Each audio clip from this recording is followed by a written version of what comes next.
अस्सलाम वालेकुम नाज़रीन, मैं आज मौजूद हूँ बालाकोट मदनी प्लाजा में। यहाँ पर टेलर्स हजरात की काफ़ी तादाद है। यहाँ पे काम करते हैं, कि अपनी दुकानें हैं। यहाँ पे वेस्टकोट का काम किया जाता है और कपड़े सिलाई का काम किया जाता है।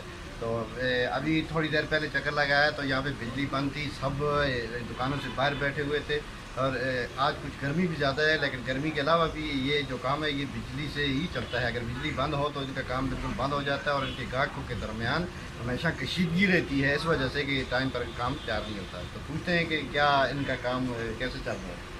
जी, आजकल काम बहुत ख़राब है, जिसकी वजह से हम साथ स्टडी भी करते हैं, कॉलेज भी पढ़ते हैं। कॉलेज छोड़कर हम यहाँ दुकान पे आते हैं तो इधर बिजली नहीं होती, दोनों काम ख़राब होते हैं। इसमें हम हमारा क्या कर सकते हैं?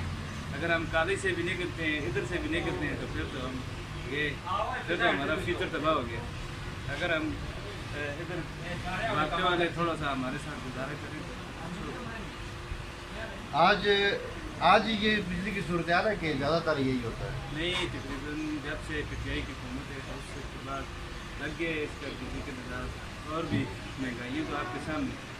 आप तो एज ए BDI के वर्कर हैं, तो आप इसके वर्कर होने के नाते अपनी हुकूमत से, अपने वज़ीर से क्या अपील करना चाहेंगे? यही अपील करना चाहेंगे कि अपने हमें सहूलियात दी जाएँ, हमें क्योंकि गर्मी भी है, बिजली से रास्ते किए जाएँ।